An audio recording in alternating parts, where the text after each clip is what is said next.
বড় করতে হয়েছে, খালি বড় হয়েছে এই জন্যে। এইটাই এইটা তুমি এটা মনে হয় এটা না স্যার এটাই দেখছি। আচ্ছা কি না এটা তুই দেখলে সত্যি শামুকের মতো লাগছে। ওই জন্য তো নাম ককলিয়া, ককলিয়া মানে শামুকের মতো।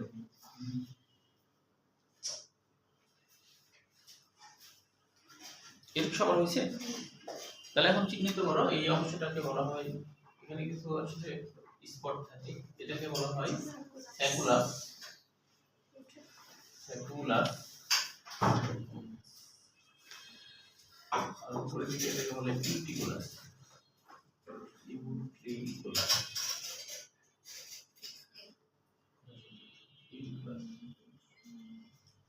এটার নাম হলো ককলিয়া।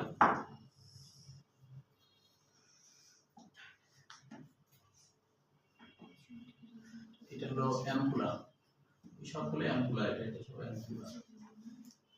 অ্যাম্পুলা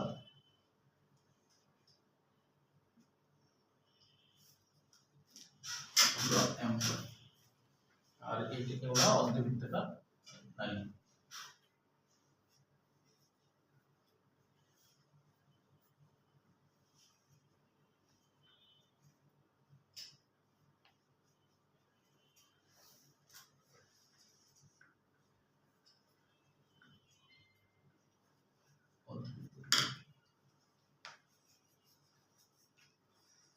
এটাই আর কি, এই কয়েকটা বিষয় চিহ্নিত করলেই হয়ে গেল।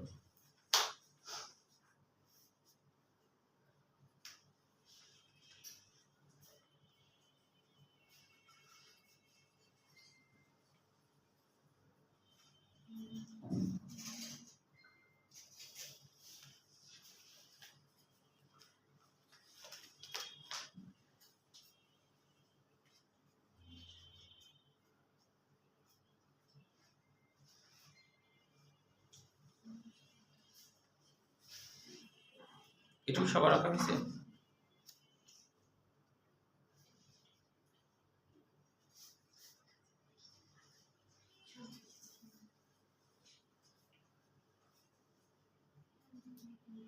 আচ্ছা এবার আঁকা কি হয়েছে, সবার আঁকা হয়েছে, আমি হয়েছে।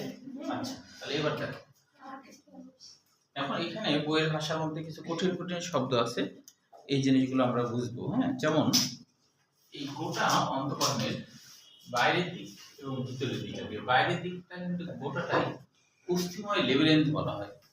অর্থাৎ বাইরের দিকে একটা অতিরিক্ত আবরণ থাকে, অতিরিক্ত একটা আবরণ বলতে এরকম শক্ত আবরণ দিয়ে ঘেরা একটা থাকে, যেটা অস্থিময়। হ্যাঁ, এই গোটাটাই এর পাশ দিয়ে একটা অস্থি দিয়ে ঘেরা থাকে, গোটাটা অস্থি দিয়ে ঘেরা থাকে।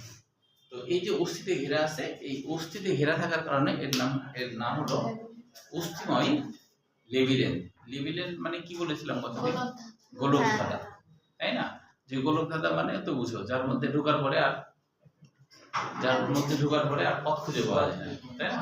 তোমাকে যদি বিমান থেকে একবারে বনের ভিতরে ফেলা দেওয়া হয়, তুমি কিন্তু যে কোন দিকে পূর্ব দিক, কোন দিকে পশ্চিম কিছুই বুঝতে পারবে না, কারণ বনে তো অনেক বড় বড় গাছ, তুমি সূর্য দেখতে পাবে না। তাহলে তুমি কিন্তু উত্তর পূর্ব পশ্চিম কিচ্ছু বুঝবে না, এবং তুমি কিন্তু চলে আসতে পারবে না বন থেকে আর কি, কোনোভাবেই আসা সম্ভব হয় না আর কি। হ্যাঁ, যে অনেক দ্বীপ তো আবিষ্কার হয়েছে এইভাবে, যে জাহাজ বা নৌকা ডুবে গেছে, তখন মনে করো যে দ্বীপ আবিষ্কার হয়ে গেছে, ওই নৌকা ডুবে গেছে, ওই দেখা যায় ভাসতে ভাসতে কোনো দ্বীপে উঠছে।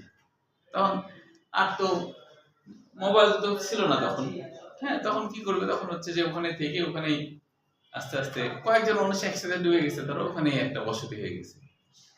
মালদ্বীপ নাকি এভাবে হয়েছে আর কি, সেন্ট মার্টিন দ্বীপ, যেটা অবশ্য হারিয়ে যাওয়া হয়নি, সেন্ট মার্টিন নামে একজন আর কি আবিষ্কার করছিল। তো অথচ আগে তো ছিল না, আগে ছিল কিন্তু কেউ আবিষ্কার করেনি আর কি। তো এটাও কিন্তু খুবই একটা খুব ভালো দিক। এরকম যদি তোমাদেরও হয়, ধরো তোমরা কোনো একটা জাহাজে চড়ছো এবং ধরো জাহাজ ডুবে গেছে, তো এই লাইফ জ্যাকেট তো থাকবে, লাইফ জ্যাকেটে ধরো তোমরা চলে গেছো কোনো এক জায়গায়, একটা দ্বীপে উঠছো, ওই দ্বীপে মনে করো খুব সুন্দর গাছ গাছরা এটা সেটা আছে, মনে করো ওখানে সব ধরনের ফলমূল তো আছেই, আপেল কমলা থেকে শুরু করে কলা টলা সব আছে মনে করো, তাহলে তো তোমার সমস্যা নাই, কিন্তু তুমি একটা দ্বীপ আবিষ্কার করে ফেললা। স্যার বেয়ারগ্রিলসের সাথে দেখা হবে।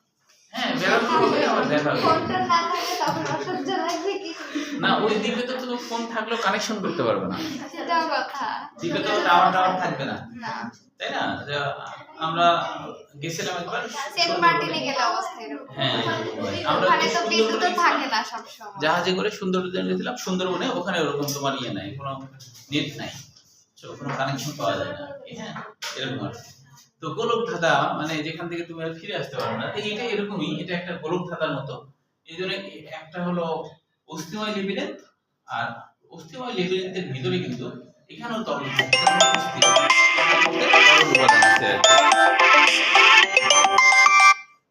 এর মধ্যে কি আছে? তরল উপাদান আছে।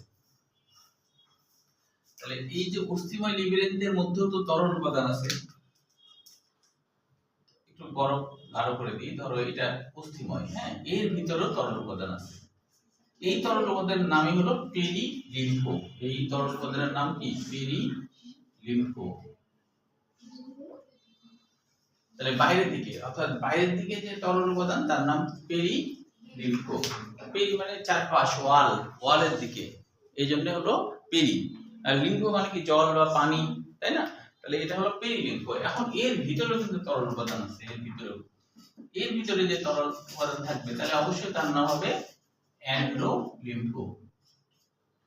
এন্ডোলিম্ফো। তাহলে এই যে পেরিলিম্ফো আর এন্ডোলিম্ফো দুটোই পানির স্তর থাকে, কিন্তু একটা বাইরের দিকে পানির স্তর, একটা ভিতরের দিকে পানির স্তর। তাহলে ভিতরেরটা হলো এন্ডোলিম্ফো, বাইরেরটা হলো পেরিলিম্ফো।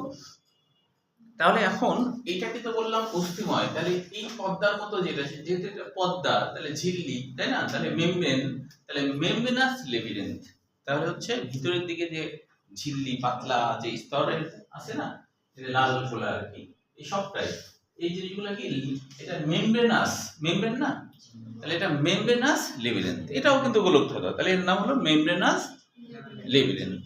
তো এখন হচ্ছে যে এর মধ্যে আমরা তো জানি যে ইউটিকুলাস, যেটা ইউটিকুলাস মানে থলে, ইউটিকুলাস মানে থলে বোঝায়। ইউটিকুলাসের বাংলা অর্থ থলে, স্যাকুলাসের বাংলা অর্থ ছোট থলে, ছোট থলের মতো, তাই এর এর এর বাংলা অর্থ ছোট থলে। আর ককলিয়া মানে শামুকের মতো পেঁচানো, শামুকের মতো পেঁচানো, শামুকের মতো পেঁচানো, শামুকের মতো পেঁচানো, এই হলো ব্যাপার। এখন কথা হলো যে মনে রাখতে হবে ইউটিকুলাসের এই অর্ধবৃত্তাকার যে নালীগুলো আছে, গোল হয়ে অর্ধবৃত্তাকার, অর্ধেক গোল হয়ে বিভিন্ন দিকে যা আছে না, তো এর ভিতরে তোমার হচ্ছে কিছু জায়গাতে কি থাকে, যে এই যে তোমার হচ্ছে নিচের দিকে আমি একটা স্পটের মধ্যে দিয়েছি, এটা হলুদ বর্ণের হয়, এটাকে বলা হয় ম্যাকুলা। ম্যাকুলা বলতে আসলে এটা হলুদ বর্ণের একটা স্পট বোঝায়, ম্যাকুলা বলতে এটাকে হলুদ বর্ণের একটা স্পট।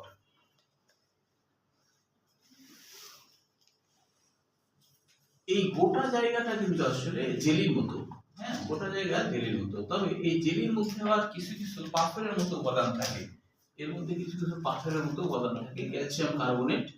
এই জিনিসগুলোকে বলা হয় অটোলিথ, এই জিনিসকে বলা হয় অটোলিথ। বই আছে নাই তো? হ্যাঁ, বই আছে অটোলিথ, পরের পৃষ্ঠায় আছে অটোলিথ। অটো মানে কি? কান। হ্যাঁ, অটো মানে কান। হ্যাঁ, অটো মানে কান, আর লিথ মানে কি? পাথর। তার মানে হলো এগুলো ক্যালসিয়াম কার্বনেটের দানা কানের মধ্যে আছে, তাই এর নাম হলো অটোলিথ। অটো মানে কান, হ্যাঁ, অটো বা অটিক, অটো বা অটিক মানে কি? কান। অটো বা অটিক মানে হলো কান, হ্যাঁ, এটা বায়োলজিক্যাল ভাবে আর কি, ইংরেজি লিড না। মানে পাথর। লিথ মানে পাথর, তাহলে এখানে এটা ছোট ছোট পাথরের মতো অংশ। তো এখন ব্যাপারটা হলো, এটাকে যদি আমরা ভালোভাবে দেখি, তাহলে এখানে যেটা আমরা দেখব, এই জিনিসটাই যদি একটু ভালোভাবে দেখা যায়, তো এটা আসলে এইখানে দেখা যায় এরকম একটা গঠন থাকে, এরকম একটা গঠন, ওই অ্যাম্পুলাটাই, হ্যাঁ, অ্যাম্পুলাটাই। এখানে কিছু তরল উপাদান, এর মধ্যে কিছু বড় বড় পাথরের দানা থাকে। এখানে সংবিধি কোষ আছে, এই জায়গাগুলোতে সংবিধি। স্যার ওইটাই দেখাচ্ছেন আবার? হ্যাঁ, ওটাই আমি এখানে দেখাচ্ছি। এই সংবিধি কোষে এরকম কিছু সংবিধি রোম থাকে। হ্যাঁ, এরকম সংবিধি রোম থাকে, ভিতরটা এরকম আসে, এরকম সংবিধি রোম থাকে। এখন অ্যাম্পুলার মধ্যে তো পানিগুলা আছে, ওই যে অ্যান্ডোলিন যেটা আছে। তো এখন কি হয়, আগে শুনে নাও না, হ্যাঁ শুনে তারপরে লিখবা না আগে আসতেছো? আগে শুনি। হ্যাঁ আগে শুনি। আচ্ছা, এখন হয় কি যে আমরা যদি হচ্ছে যে এই জিনিসটা সংবিধি রোম তো আছে সব জায়গায়, তো আমরা যখনই মনে করো যে ডান দিকে বা বাম দিকে কাত হই, তখন কিন্তু অটোমেটিকলি এই পাথরের কণা ভারী উপাদানগুলো তখন নিচের দিকে এই এই যে সংবিধি রোম আছে না, এই রোমগুলোতে এসে পড়ে। ব্যাকা হলে এই রোমগুলোতে এসে পড়ে, তখন এই রোমগুলো ব্রেনে খবর দেয় যে এদিকে ব্যাকা হয়ে যাচ্ছে। তখন শরীরে একটা ভারসাম্যতা বলতে, মাথা ব্যাকা হলে আমার দেহ অটোমেটিকলি বাঁকা করে দেয়। শুধু যে মাথায় এমন করে বাঁকা হবে এরকম না, মানে মাথা বাঁকা হচ্ছে সেই সাথে আমার শরীরটাও ভারসাম্য অনুযায়ী আর কি হচ্ছে আর কি, বুঝতে পারছো? তো অর্থাৎ হলো আমি যেদিকেই করি না কেন, যখন আমি ঘুরবো তখনও কিন্তু এই যে এর মধ্যে গোটা পানি মানে একবার এদিক যাবে একবার ওদিক যাবে, মানে আমি যে ঘুরছি এটা আমার ব্রেনে খবর দিবে যে তুমি ঘুরতেছো। কারণ কি, এটা তো গোটাটা এরকম গোলের মতো হয়ে আছে, একবার এদিক একবার এদিক একবার এদিক এদিক এরকম করে কিন্তু আপ ডাউন করতে থাকে। এবং আমরা তখন বুঝতে পারি যে আমি ঘুরছি বা আমার মাথা ব্যথা হচ্ছে বা এটা হচ্ছে সেটা হচ্ছে। হ্যাঁ, এমনকি হলো মানুষ ঘুমের ঘরেও, যে তুমি ধরো খাট থেকে পড়ে যাওয়ার মুহূর্তে হয়ে গেছে, মাথা ঝুলতেছে, ব্রেনে কিন্তু খবর যাবে। হ্যাঁ, অনেক সময় ব্রেনে তখন স্বপ্ন দেখায় যে তুমি পড়ে যাচ্ছ। এরকম আর কি। যে আমার মনে আছে আমি ছোট থাকতে আমি স্বপ্ন দেখছি আমি পেয়ারা গাছে উঠছি, তো পেয়ারা গাছ থেকে ধস করে পড়ে যাচ্ছি। তারপরে দেখি যে খাটের নিচে ছানের উপর পড়ে আছি। স্বপ্ন দেখা যায় আমাকে সতর্ক করতে আর কি। হ্যাঁ, সতর্ক করতে আর কি। তাহলে এইভাবে আমাদের এই ভারসাম্যতা, তাহলে এই ইউটিকুলাসের এই থলের মতো গঠন, উপরের দিকে যে অর্ধবৃত্তাকার নালী আছে, এই অর্ধবৃত্তাকার নালীতে যে অ্যাম্পুলা আছে, এই অ্যাম্পুলাতে এরকম কিছু সংবিধি রোম থাকে আর কি, সংবিধি রোম থাকে। ওই সংবিধি রোম গুলা আবার জিলাটিনাস, মানে জেলির মতো কিছু থকথকে দানার মতো গঠন, তার মধ্যে আবার অটোলিথ মানে ওই যে কানের পাথর, বড় বড় দানা পাথরের মতো ক্যালসিয়াম কার্বনেট জাতীয় উপাদান থাকে। হ্যাঁ, তো এইটাই চাপ সৃষ্টি করে স্নায়ুগুলাকে, এটা ব্রেনে খবর যায়। তখন ব্রেন তখন এই ব্যাপারটা বুঝতে পারে যে মানে এদিক হচ্ছে, তাহলে আমার দেহটাকে ওদিক করতে হবে আর কি। এটা ভারসাম্যটা, মানে মাথার সাথে শরীরের একটা ভারসাম্যতা অ্যাডজাস্ট করার ব্যাপারটা ব্রেন থেকে হয়ে থাকে, বুঝতে পারছো? এবং আমরা বুঝতেও পারি যে পড়ে যাচ্ছি কিনা, তুমি বেঁকে যাচ্ছ কিনা, এগুলো কিন্তু বুঝতে পারি। হ্যাঁ, ব্রেন যদি হয়ে যায় তাহলে বুঝতে পারবো না। ধরো ব্রেন মানে স্টপ করছে, তখন তার বোঝা যাবে না, ধস করে পড়ে যাবে। অনেক আছে না যে গান গাইতে গাইতে মারা যায়, এরকম অনেক ঘটনা আছে। গান গাইতে গাইতে মারা যায়, হ্যাঁ, গান হচ্ছে গাইতে গাইতে ধস করে পড়ে মরে গেছে। হ্যাঁ, এরকম অনেক আছে যে গান গাইতে গাইতে মারা যায়, ঢোল বাজাতে মারা যায়, এরকম আছে।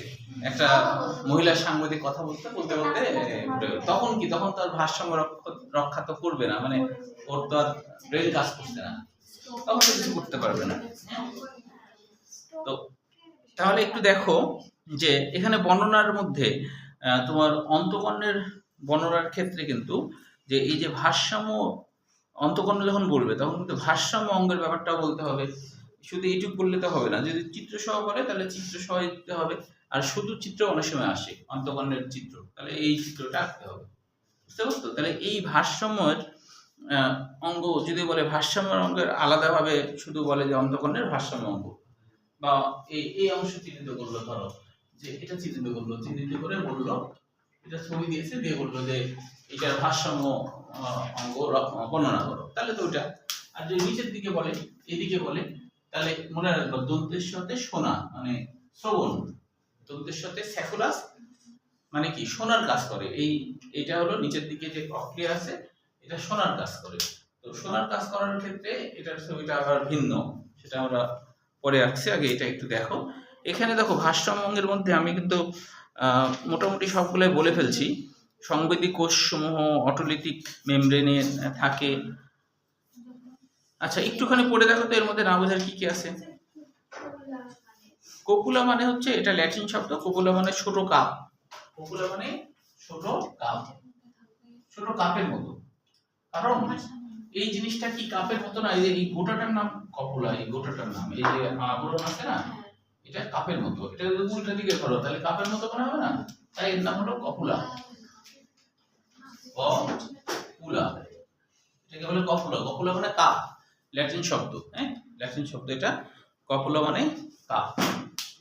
তার যখন ওই ইউট্রিকুলাস ওটা চিহ্নিত করা থাকে তখন এই যে ভারসাম্য অঙ্গ যেটা এটা দেখা যায়। আর যখন ওই যে কর্নিয়া বা ওই যে সাবমিউটারটা তখন এই যে শ্রবণ হ্যাঁ তখন এটা। নিচের দিকে যদি বলে তাহলে তো নিচের দিকে বলতে ওই যে শ্রবণের ব্যাপারটা, আর উপরের দিকে বলে। আচ্ছা তোমরা একটু দেখে নাও তো এর মধ্যে না বোঝার কি আছে। সবার সবার পড়া শেষ করো।